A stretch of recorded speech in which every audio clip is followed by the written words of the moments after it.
Sahyadri digital, आवाज सामान्य जनतेचा। आळंदी विधानसभा मतदारसंघातील महाविकास आघाडीचे उमेदवार वारकरी असल्याचं ढोंग करून दुटप्पी भूमिका घेतोय। एकाच बाजूला सांगायचं मी वारकरी आहे, दुसऱ्या बाजूला वारकरी संप्रदायावर टीका करून त्यांचा अपमान करणाऱ्या सुषमा अंधारे यांची सभा यांनी घेतलीच कशी? दुटप्पी भूमिका घेऊन राजकारणात कधी यश येत नसतं, अशी पुणे जिल्हा भाजपचे अध्यक्ष शरद बुट्टे पाटील यांनी महाविकास आघाडीचे उमेदवार बाबाजी काळे यांच्यावर खरमरी टीका करत त्यांचा वारकरी असल्याचा बुरखा फाडला। विरोधक अण्णांवर टीका करताना म्हणतात की त्यांची शेवटची निवडणूक होती, मग ते पुन्हा निवडणुकीला उभे राहतात कसे? अण्णांनी निवडणूक लढवायची नाही, हा तुम्हाला अधिकार दिला कोणी? हे ठरवण्याचा अधिकार राष्ट्रवादी काँग्रेस पक्षाचे नेते अजितदादा पवार, पदाधिकारी, कार्यकर्ते आणि जनतेला आहे। अण्णा, तुमच्या रूपाने तालुक्याला मंत्रिपदाची संधी आहे, तुमचं प्रशासकीय ज्ञान चांगलं आहे, तालुक्याचा विकास होऊ शकतो। राष्ट्रवादी काँग्रेस तालुक्यातील जनता, भारतीय जनता पक्ष, शिवसेना पक्ष, RPI पक्ष यांचे पदाधिकारी व कार्यकर्ते सगळेच जण एक रूपानं अण्णांसोबत उभे आहेत।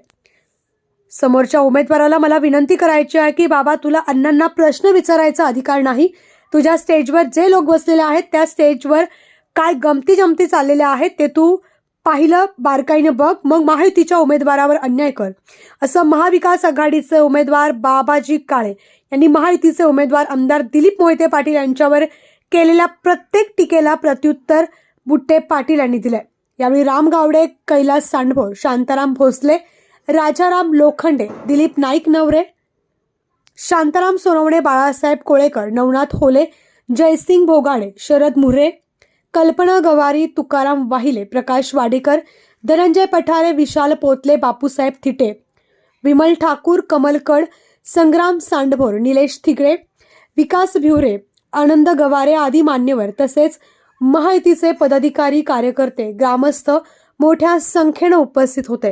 मतदारसंघातले महायुतीचे उमेदवार, आपल्या तालुक्याचे लोकप्रिय, कार्यक्षम आणि लोकाभिमुख आमदार आदरणीय दिलीपांना मोहिते पाटील यांच्या प्रचाराच्या निमित्तानं उपस्थित महायुतीमधील सर्व घटक पक्षाचे पदाधिकारी, गावच्या परिसरातले सर्व आजीमाजी पदाधिकारी, उपस्थित महिला भगिनी, वडीलधारी मंडळी आणि तरुण सहकारी मित्र, खरं तर गाव भेटीचा दौरा आहे। अनेक गावांमध्ये अण्णांना आम्हाला सगळ्यांना पोहोचायचंय, त्यामुळे सगळ्यांचा नामोल्लेख करत नाही।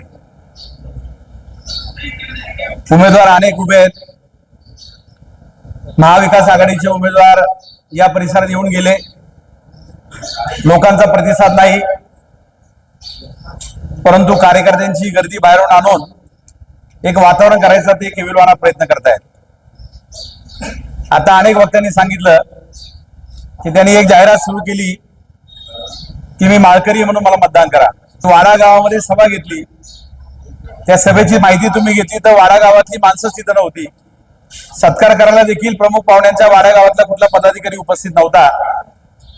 400-500 लोकांच्या सभेमध्ये एका बाजूला तुम्ही माळकरी सांगता, दुसऱ्या बाजूला तुम्ही सभेला कोणाला आणलं? शिवसेनेचे एक महिला नेते आणले। त्यांची भूमिका काय? त्यांची भूमिका जाहीरपणाने ते माऊलींचं, तुकोबांचं अस्तित्व नाकारतात, रामाला शिव्या देतात, आपल्या देवदेवतांना शिव्या देतात, आमच्या महिला भगिनींच्या उपवास व्रताला शिव्या देतात। हा इतिहास असलेली महिला, माळकऱ्यांचा अपमान करणारी महिला, वारकऱ्यांवरती आरोप करणारी महिला, संत तुकाराम महाराजांनी माऊलींचा अपमान करणारी महिला ही तुम्ही तुमच्या प्रचाराला आणता आणि दुसऱ्या बाजूला तुम्ही माळकरी म्हणून सांगता। एवढा विरोधाभास दुर्दैवाने त्या ठिकाणी आपण कुठं पाहिला नाही। जर तुम्ही खरे वारकरी असता, खरे माळकरी असता, तरी पक्षातल्या नेत्यांना सांगितलं असतं जे संतांवरती आरोप करतात अशी महिला माझ्या प्रचारात नको, पण ते सांगण्याचं धाडस तुमच्यात नाही आणि म्हणून दुटप्पी भूमिका घेऊन राजकारणामध्ये कधी यश मिळत नसतं। दुर्दैवानं भूमिका त्यांची दुटप्पी आहे। त्याने जे 2 मुद्दे मांडले त्याचं विश्लेषण किंवा त्याच्याबद्दलची भूमिका मी या ठिकाणी महायुतीच्या माध्यमातून मांडेल। त्याने अण्णांवर आरोप केला, ते म्हणजे अण्णांनी तिसऱ्या वेळेस माझी शेवटची निवडणूक आहे आणि आता पुन्हा ते उभे राहिले। मला त्याला नम्रपणे सांगायचंय, एखादा राजकीय नेता असतो त्याच्या आयुष्यात 3 गोष्टी महत्वाच्या असतात। एक म्हणजे सार्वभौम असलेली जनता, दुसरे आपले कार्यकर्ते आणि तिसरं आपलं नेतृत्व। तुम्ही मला सांगा, आज त्या ठिकाणी जे नेतृत्व आहे, जे नेतृत्व अण्णा मानतात, ज्या अजितदादांनी अण्णांची पहिल्यापासून पाठराखण केली, त्यांच्या पाठीमागे उभे राहिले, उमेदवाऱ्या दिल्या, विकासाचे लाखो कोटी रुपये त्या ठिकाणी दिले, सगळ्याच प्रसंगामध्ये त्यांच्या मागे उभे राहिले, ते अजितदादा म्हणतात की नाही अण्णा तुम्हाला उभं राहिलं पाहिजे।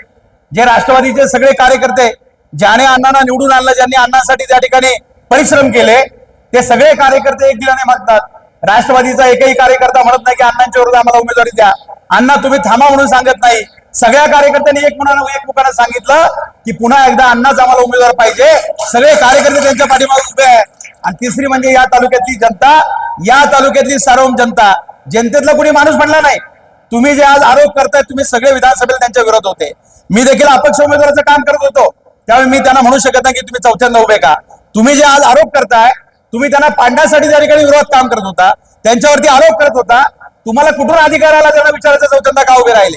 तो अधिकार राष्ट्रवादीच्या कार्यकर्त्यांना आहे, तो अधिकार अजितदादांना आहे, तो अधिकार जनतेला आहे.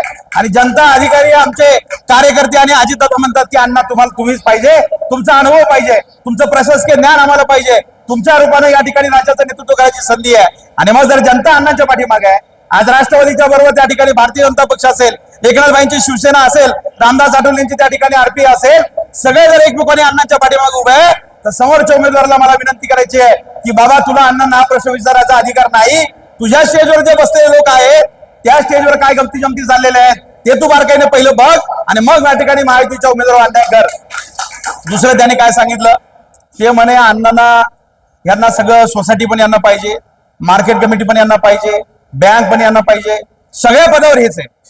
राजकारणामध्ये जो माणूस समजदार आहे, लोकप्रतिनिधी म्हणून तुम्ही काम केलेलं आहे, तुम्ही समजून घेतलं पाहिजे की जर तुम्ही गावच्या विकास सोसायटीमध्ये आलाच तरच तुम्हाला मार्केटला उभं राहत आहेत. तुम्ही मार्केटला आला, अण्णा मार्केटमध्ये आले, बाजार समितीला संचालक झाले आणि म्हणून राज्याच्या बाजार समितीच्या महासंघाचं नेतृत्व केलं. खेड तालुक्याच्या दिल्लप अण्णांचं नाव हे पणन क्षेत्रामध्ये राज्यामध्ये मोठं झालं. ते मार्केटला आले म्हणून राज्याचे अध्यक्ष झाले. तुम्ही असा विचार करत नाही की ही पायरी असते, राजकारणातल्या संधी असतात. जर तुम्हाला पीडीसी बँकेला उभं राहायचंय, तुम्ही सोसायटीमध्ये पाहिजे, सोसायटीचे प्रतिनिधी म्हणून आले पाहिजे.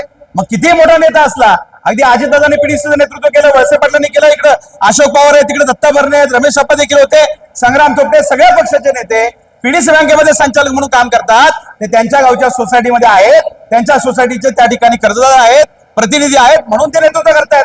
तुम्हाला एवढं समजत नाही, तुम्ही आरोप करताय की ते सोसायटीमध्ये उभे राहिले.